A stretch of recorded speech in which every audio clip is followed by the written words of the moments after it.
আমন্ত্রণ জানাচ্ছি প্রিয় দর্শক, মানচিত্রের নিয়মিত আয়োজন কথোপকথনে খবরের অন্তরালের খবর নিয়ে ক্যালকাটা ডায়ালগস থেকে মনোজ দাস। পর্দায় এই যে যুবকটিকে দেখছেন, কি মনে হয় একে দেখে? রোগাশোকা চেহারার, অতি সাধারণ দর্শন, একটি যুবক, গায়ে একটা চাদর জড়িয়ে আছে। যুবক না বলে কিশোর বলাই ভালো। ভালো করে গোঁফদাড়ি ওঠেনি, নির্মল একটি হাসি জড়িয়ে মুখে, একেবারে অতি সাধারণ দর্শন একটি কিশোর।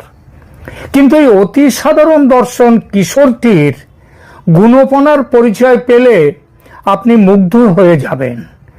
সে গুণপনার বহর এমন যে শোনার পর যদি আপনি ভিড়মি খেয়ে পড়ে যান, তবে আমাকে দোষ দেবেন না। এই ছেলেটি একটি দেশের সাধারণ ছেলে নয়, সে একটি কালখণ্ডের প্রতীক, একটি বিশেষ দেশের বিশেষ সময়ের প্রতীক। দেশটি বাংলাদেশ। এমন দেশটি কোথাও খুঁজে পাবে না কো তুমি। আর কালখণ্ডটি হল 2024-এর 5 আগস্ট থেকে 2026-এর 17ই আগস্ট দ্বীপ্রহর। কিছুকে আঁচ করতে পারছেন? আর একটু স্পষ্ট করে বলি তাহলে।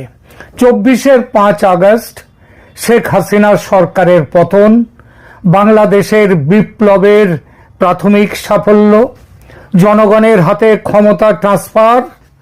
যে জনগণ সেই মহাবিপ্লবের সামনের সারিতে ছিল, নেতৃত্বে ছিল, এই নিরীহ মুখের সাধারণ দর্শন, গোঁফ ভালো করে না ওঠা কিশোরটি ছিল তাদেরই একজন। এর নাম হচ্ছে মেহেদী হাসান। বিখ্যাত গজল গায়ক মেহেদী হাসানের গান শুনে এই কিশোরের বাপ ছেলের এই নাম রেখেছিল কিনা বলতে পারবো না। তবে ছেলে যেভাবে বিখ্যাত হয়ে উঠেছে এই এতটুকু বয়সে, ভালো করে গোপের রেখা গজায়নি, এই বয়সে সে যেভাবে বিখ্যাত হয়েছে তাতে বাপের স্বপ্ন একেবারে বৃথা যায়নি। এই মেহেদী হাসান সেই মেহেদী হাসানের মতো গজল গায় না বটে, তবে বিপ্লবের যে গানের গুঁতোয় বাংলাদেশ আজ জগৎ জোড়া দুর্নাম কিনেছে, দূরছাই উঠেছে সারা দেশ জুড়ে, সারা দুনিয়া জুড়ে। এই কিশোর মেহেদী সেই গানের শিল্পী। ছেলেটি বৈষম্য বিরোধী ছাত্র আন্দোলনের নেতা, হবিগঞ্জ জেলা কমিটির সাধারণ সম্পাদক। আপাতত এর কীর্তি কাহিনীর যেটুকু প্রকাশ্যে এসেছে সেটাই বলি। মনে করার যথেষ্ট কারণ আছে তার এই কীর্তি এই সামান্য ঘটনাটাতেই সীমাবদ্ধ নয়, আরো আছে। ভেসে থাকা হিমশৈলের চূড়া যেমন শুধু দৃশ্যমান থাকে, বাকিটা ডুবে থাকে জলের নিচে, এখানেও তেমন হওয়ার সমূহ সম্ভাবনা। আসবো সে কাহিনীতে, তবে তার আগে বলি হঠাৎ সংবাদ শিরোনামে কি করে এলো ছেলেটি সেইটা। খবরটা আমার চোখে প্রথম এলো আজকের মানব জমিন পত্রিকা থেকে। পত্রিকার হেডলাইন সংবাদ, বৈষম্য বিরোধী ছাত্রনেতা মেহেদী হাসান ভারতের দিল্লিতে, অভিযোগ নিরাপত্তাহীনতার। কি সুন্দর সংবাদ বলুন! যেন একটা মহান ব্যক্তি, বৈষম্য বিরোধী ছাত্রনেতা দিল্লিতে এসছে, এখানে নিরাপত্তা পাচ্ছে না, এইটা অভিযোগ, আর কোনো গল্প নেই। কিন্তু বিস্তারিত সংবাদে তো আর পুরোটা চাপা যায়নি। সেখানে কি লেখা হয়েছে সেটা একটু পড়ি, একেবারে যা লেখা আছে সেইটাই পড়ি। বাংলাদেশের বৈষম্য বিরোধী ছাত্রনেতা মেহেদী হাসান এই মুহূর্তে ভারতের রাজধানী দিল্লিতে অবস্থান করছেন। একটি ধারণকৃত ভিডিওতে তাকে দিল্লির ডিএফএস সেন্টারে দেখা গেছে। 17ই ফেব্রুয়ারির এই ভিডিও সমাজ মাধ্যমে ছড়িয়ে পড়ার পর তিনি হুমকি ফোন পাচ্ছেন বলে অভিযোগ করেছেন। নিজে নিরাপত্তাহীনতায় রয়েছেন বলে জানিয়েছেন। বাংলাদেশের হাই কমিশনেও তার উদ্বেগের কথা জানিয়েছেন বলে জানা গেছে। হাসিনা বিরোধী বিক্ষোভ চলাকালীন ছাত্রনেতা মেহেদী হাসান এক পুলিশ কর্মকর্তাকে খুনের ঘটনায় শিরোনামে উঠে এসেছিলেন। বানিয়াচক থানা ও ও এসআই সন্তোষ চৌধুরীকে পুড়িয়ে দেওয়ার ঘটনা সম্পর্কে বক্তব্য নিয়ে সমালোচনার মুখে তাকে গ্রেপ্তার করা হয়। পুড়িয়ে দেওয়া মানে পুড়িয়ে ছেড়ে দিয়েছে তা নয়, পুড়িয়ে মারা হবে কথাটা, সেই পুড়িয়ে মারার ঘটনায় তাকে গ্রেপ্তার করা হয়। আবার গ্রেপ্তার হওয়ার একদিন পরই জামিনও পেয়ে গিয়েছিল অভিযুক্ত ছাত্রনেতা। মাহাদির বিরুদ্ধে পুলিশের কাজে বাধা দেওয়ার অভিযোগে মামলা রুজু হয়েছিল। মামলাটা রুজু হয়েছিল কিন্তু পুড়িয়ে মারার সময় নয়। পরে তিনি থানায় গিয়ে পুলিশ অফিসারকে আঙুল তুলে তাকে রীতিমতো ধমকি দিয়েছিলেন। কি তেজ ভাবুন তো, গোপটেনি ভালো করে। যাই হোক, তো সেই অভিযোগতে মামলা রুজু হয়। আচমকা তার ভারতে আসার খবর প্রচারিত হওয়ার পর প্রবল কৌতূহল তৈরি হয়েছে। তবে বিভিন্ন সূত্রে জানা গেছে ফিনল্যান্ডের ভিসার আবেদন করতে সে ভারতে এসেছে। সে কি পাশ করেছে, এরই মধ্যে গোপটেনি এরই মধ্যে কি লেখাপড়া শিখে ফেললো যে একেবারে ইউরোপে ফিনল্যান্ডে যাচ্ছে। আসলে সেটা এখানে লেখেনি, পালাচ্ছে, সেটা নিয়ে পরে আসছে। উল্লেখ্য, সংবাদে আরো লেখা হয়েছে, উল্লেখ্য বৈষম্য বিরোধী ছাত্র আন্দোলনের এক সদস্যকে পুলিশের হাত থেকে ছাড়াতে শায়েস্তাগঞ্জ থানায় গিয়েছিল সংগঠনটির হবিগঞ্জ জেলা শাখার সাধারণ সম্পাদক মাহাদি হাসান। এই যে ছাত্রটিকে ছাড়াতে গিয়েছিল তারও একটা ইতিহাস আছে। সে ছাত্রলীগের নেতা ছিল। ছাত্রলীগ কার? আওয়ামী লীগের ছাত্র সংগঠন। কিন্তু ওই সময়ে বিপ্লবের সময়ে সে কি ছিল জানা যায় না। তবে পরবর্তীকালে তাকে পুলিশ ধরেছিল অপারেশন ডেভিল হান্টে। সেখানে গিয়ে ছাত্রলীগের কার্যকর্তা হিসেবে তার নাম খুঁজে পেয়েছিল, তাই পুলিশ তাকে ধরে। কিন্তু এই মেহেদী হাসান সে সেখানে গিয়ে বলেন, পুলিশের ওখানে গিয়ে বলেন যে এ আমাদের লোক, একে ছাড়িয়ে দেন, ছেড়ে দেন। এবং পুলিশ অফিসার রাজি না হলে তাকে আঙুল উঁচিয়ে শাসায়। তো এরপরে বলছেন মানব জমিন, হাসিনা বিরোধী বিক্ষোভ চলাকালীন ঘটনা উল্লেখ করে তিনি বলেন, এইখানটায় তিনি নিজে মুখে বলছেন, বালিয়াচং থানায় কিন্তু আমরা পুড়িয়ে দিয়েছিলাম থানা। এসআই সন্তোষ চৌধুরী তাকে কিন্তু জ্বালাই দিয়েছিলাম। এই ভিডিও সোশ্যাল মিডিয়ায় ছড়িয়ে পড়তে শুরু হয় বিতর্ক। এই আবহে মাহাদি হাসানকে শোকজ নোটিশ পাঠান বৈষম্য বিরোধী ছাত্র আন্দোলনের দপ্তর সম্পাদক। হ্যাঁ, শোকজ নোটিশ পাঠিয়েছিলেন। কিন্তু তারপরে কি হয়েছিল আগে খবরটা পড়ে নেই। পরে তাকে বাড়ি থেকে গ্রেপ্তার করে নিয়ে যায় পুলিশ এবং যদিও সে জামিনে ছাড়া পেয়ে যায়। প্রশ্নটা হচ্ছে যে তাকে বলছে যে তাকে আন্দোলনে তাকে শোকজ করে, কেন তুই মুখ ফুটে স্বীকার করলি আমি খুন করেছি, এই অপরাধে তাকে শোকজ। কিন্তু শোকজ করা তো সেটা তো হয়ে গেল সামনাসামনি। আবার তাকে পুলিশ যাতে ছেড়ে দেয় তার জন্য থানা ঘেরাও হয়েছিল, সেটাও করেছিল এই দপ্তর, ওই যে বৈষম্য বিরোধী ছাত্র আন্দোলনের জেলা কমিটি।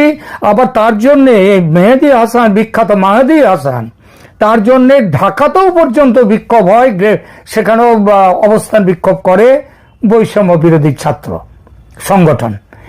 মানব জমিন অনলাইন নিউজ পোর্টালের প্রকাশিত বিবরণী এটা।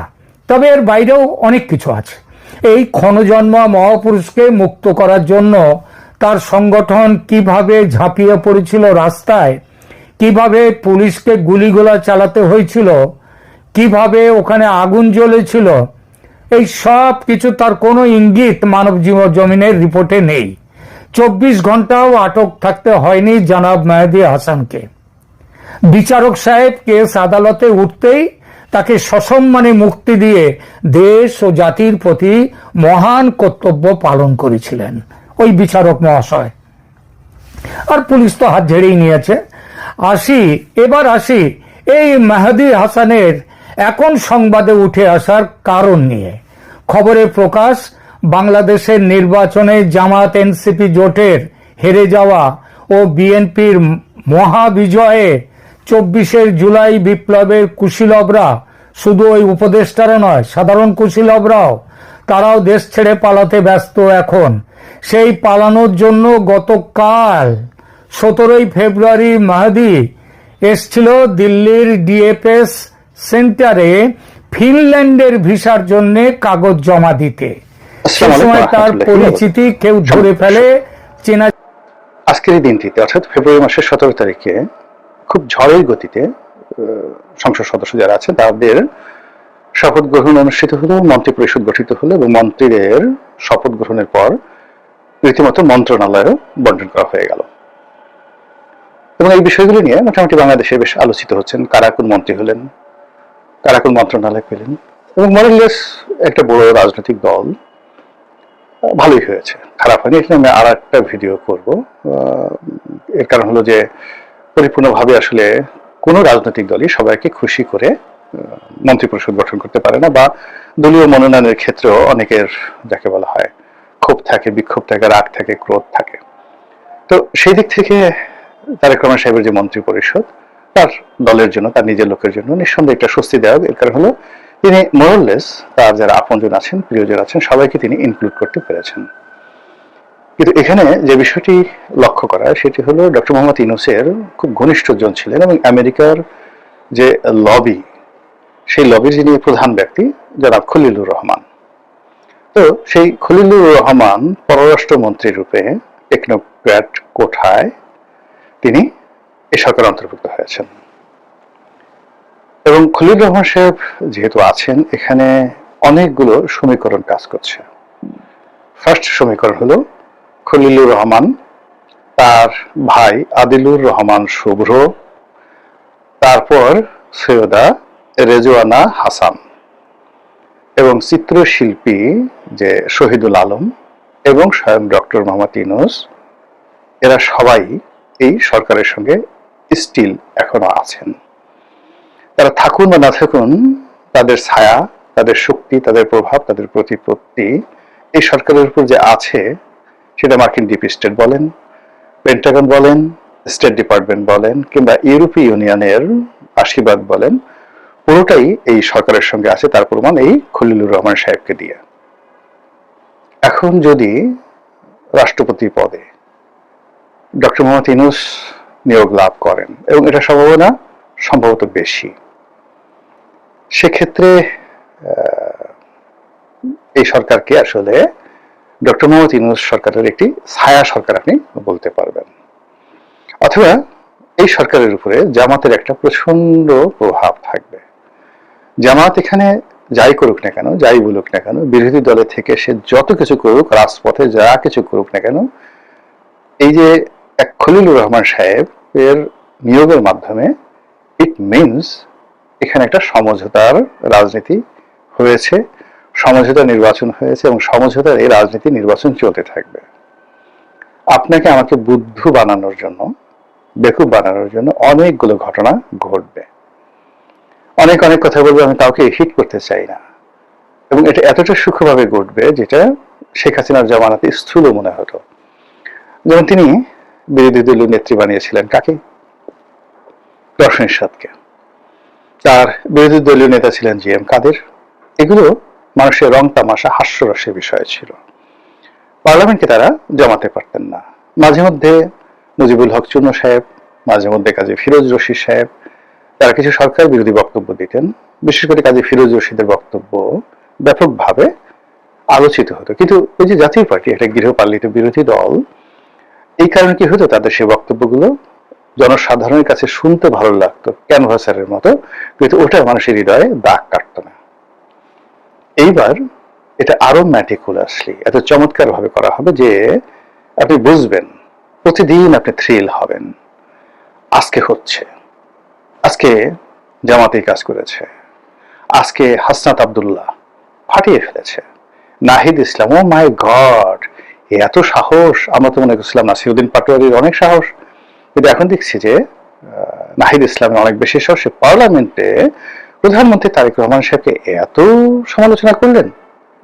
এরপর উমিন ফারহানা বলবেন, সমালোচনা করবেন, তাকে দেখে সবাই বলবে মারহাবা মারহাবা, এই বাঘের বাচ্চা, এই হাঁস মাকড়ায় জিতেছে, কিন্তু তার আচরণ হাঁসের মতো নয়, সিংহী, বাঘিনী, রায় বাঘিনী এইরকম ভাবে কথাবার্তা বলবেন, কিন্তু দিন শেষে সবার সঙ্গে একটা ভালো সম্পর্ক থাকবে। এর কারণ হলো যে বাংলাদেশে এখন এই মুহূর্তে যে চলমান সমস্যাগুলো আছে আওয়ামী লীগের অবর্তমানে, সেখানে যদি দেশটা ভালো মতো না চলে আমরা তো ক্ষতিগ্রস্ত হব, কিন্তু আমাদের এই দেশে চীন, ভারত, তারপর ইউরোপের দেশগুলো এবং আমেরিকা, তারা যে বিলিয়ন বিলিয়ন ডলার ইনভেস্ট করেছে। এই মুহূর্তে আমাদের যে বৈদেশিক ঋণ প্রায় 130 কোটি ডলার, 130 বিলিয়ন ডলার। তো 1 বিলিয়ন যদি আপনি 12,000 কোটি টাকা ধরেন, তাহলে 130 বিলিয়ন ডলারে কত লক্ষ কোটি টাকা হয় বৈদেশিক ঋণ। এটা IMF দিয়েছে, ADB দিয়েছে, জাইকা দিয়েছে, অনেক, এমনকি ভারতের ঋণও আছে। তো এই ঋণগুলো তো বাংলাদেশ থেকে তুলে নিতে হবে। এই জন্য বাংলাদেশকে একটা স্টেবল সরকার গঠন করার জন্য আন্তর্জাতিক চক্রগুলো, যারা পরস্পরের বিরুদ্ধে অনেক সময় যুদ্ধ করে, কিন্তু তারা এখানে যুদ্ধ না করে সরকারের মধ্যে একটা নেগোসিয়েশন তারা করে দিয়েছে, এবং সেই নেগোসিয়েশনের হাত ধরে আওয়ামী লীগের সঙ্গে, ভারতের সঙ্গে, চীনের সঙ্গে, আমেরিকার সঙ্গে এখানে একটা গোপন সমঝোতা হয়েছে পরিবেশ পরিস্থিতি স্টেবল করার জন্য। এখানে আওয়ামী লীগের লোকজন যারা খুব উগ্র, তারা যদি মনে করে এই নেত্রী ঢুকে পড়বেন, কালকে আওয়ামী লীগ ক্ষমতা দখল করে ফেলবে, এটা কিচ্ছু হবে না। আমরা এই গত 17 মাসে দেখুন অনেক কথা আমরা প্রেডিক্ট করেছি, অনেক কথা বলেছি, কিন্তু ঘটনাটা আমেরিকার ইচ্ছে মতোই হয়েছে আজকের এই দিনে। এবং এটা হয়তো এই ইলেকশন হতো না, 5 বছর থাকতো যদি ডক্টর মোহাম্মদ ইউনূস ফেল করতেন না, মানে উনি যদি সফল হতেন, কিন্তু তিনি সফল হতে পারেননি। ফলে কি হলো, এখানে খেলোয়াড় পরিবর্তন করা হয়েছে, মাঠ ঠিক আছে, দর্শক ঠিক আছে, চিত্রনাট্য ঠিক আছে, ডায়ালগ ঠিক আছে, সব কিছু ঠিক আছে। এখন এই যে নতুন মাঠ, নতুন খেলোয়াড়, তারা যদি আবার সফল হয়ে যান, তাহলে এগুলো স্বাভাবিকভাবে থাকবে, নতুন কোনো খেলোয়াড় আপাতত আসবে না। যেমন শেখ হাসিনা, মানে তার যে 2014, 18, 24 এই নির্বাচন যে ভালো হয়নি, এটা আওয়ামী লীগের চাইতে তো কেউ ভালো জানতেন না। আবার এই নির্বাচন যে খারাপ হয়েছে, এটা তো আমেরিকা জানতো, ভারত জানতো, কিন্তু তারপরেও তারা তার প্রতি সমর্থন রেখেছিল। এই কারণ হলো তিনি পুরো পরিস্থিতি নিজের হাতে রাখতে পেরেছিলেন, প্রতিপক্ষকে নিয়ন্ত্রণ করতে পেরেছিলেন, তার যারা মেন্টর ছিলেন দেশে দেশের বাইরে সবাইকে তিনি অকাতরে সুযোগ সুবিধা দিতে পেরেছিলেন। ভারত খুশি ছিল, চীন খুশি ছিল, আমেরিকা খুশি ছিল। ফলে তিনি অনেকটা সৌদি রাজপুত্রের মতো বা সৌদি বাদশার মতো বাংলাদেশে বাদশাহী করে গেছেন। এবং তার যে পতন, এটা অনেকটা নিয়তির ডাকে তাকে চলে যেতে হয়েছে। একটা সার্কেল আছে বাংলাদেশে। আসলে গত 100 বছরে যদি ইতিহাস ধরেন, সেই ইতিহাসে আপনি দেখবেন যে আপনি রীতিবিরুদ্ধ কাজ করলে 10 বছরের বেশি আপনি টিকতে পারবেন না। আপনি পাক ভারত উপমহাদেশে যারা এই একদলীয় শাসন, স্বৈরাচারী মিলিটারি রুল যারা চালিয়েছে, তারা উইদিন 10 বছরের মধ্যে তাদের চলে যেতে হয়েছে। আপনি আইয়ুব খান আপাতমস্তক সফল ছিলেন, 10 বছর তার পূর্ণ হয়ে গেছে। 69-এর গণ অভ্যুত্থান খুব ছোট্ট একটা বিষয় নিয়ে একটা গণ অভ্যুত্থান হয়ে গেল, যেভাবে বাংলাদেশে 24-এর গণ অভ্যুত্থান হলো। সেই গণ অভ্যুত্থানে আইয়ুব খান ক্ষমতাচ্যুত হলেন, ইয়াহিয়া খান এলেন, টিক্কা খান এলেন, এটা মুক্তিযুদ্ধ হলো, দেশ আলাদা হয়ে গেল।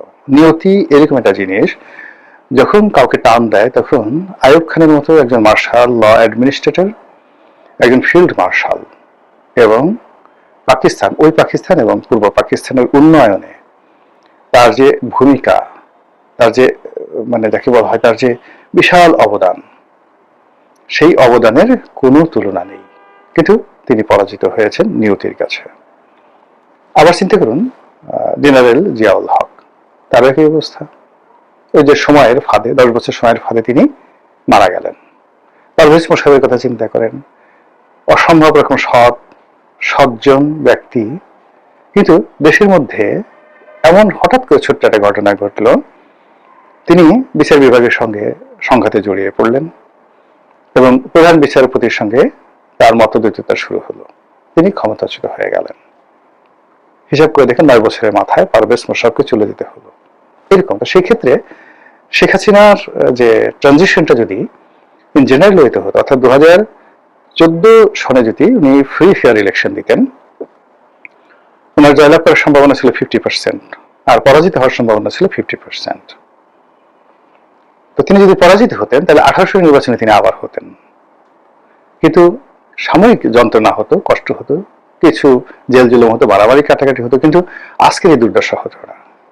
ফলে তিনি তার যে কোর্স অফ অ্যাকশন এটা পরিবর্তন করে 10টি বছর তিনি যে শাসন কার্য চালিয়েছেন, এখন তার যে ফিরে আসা, সেই ফিরে আসার জন্য কত বছর অপেক্ষা করতে হয়? তারেক রহমান সাহেবকে কত বছর অপেক্ষা করতে হলো? 17 বছর। তাহলে তারেক রহমান সাহেব যদি 5 বছর শাসন করে থাকেন 2001 থেকে 6, 5 বছরের কারণে তাকে 17 বছর অপেক্ষা করতে হয়েছে। আর আওয়ামী লীগ যদি 2008 থেকে শুরু করে একেবারে পুরো সেই তার পতনের পূর্বক্ষণ পর্যন্ত সময়কে কাউন্ট করেন, it is more then 16 years, 16 বছরের সুদীর্ঘ সময়। এই সুদীর্ঘ সময়ের জন্য তাকে কতদিন অপেক্ষা করতে হবে কে জানেন? একমাত্র মহান আল্লাহ রাব্বুল আলামিন জানেন। তো যেটা বলছিলাম যে জনাব তারেক রহমান সাহেবের এই সরকারের উপরে মার্কিন যে আশীর্বাদ, মার্কিন ডিপ স্টেট বলেন, যাদেরকে ডক্টর মোহাম্মদ ইউনূস মানে সমীহ করতেন, বা ডক্টর মোহাম্মদ ইউনূসকে যারা ক্ষমতায় বসিয়েছেন, সেই মানুষগুলোই কিন্তু এখানে চলে আসছে। আপনারা আওয়ামী লীগ জমানাতে একটা গোপন বৈঠকের কথা শুনেছিলেন ব্যাংককে। সেখানে বাংলাদেশের অনেকগুলো রাজনীতিবিদ তারা গিয়েছিলেন এবং একজন লোক সিআইএর এজেন্ট রূপে নিজেকে পরিচয় দিয়ে তারা সেখানে নিয়ে গিয়েছিলেন।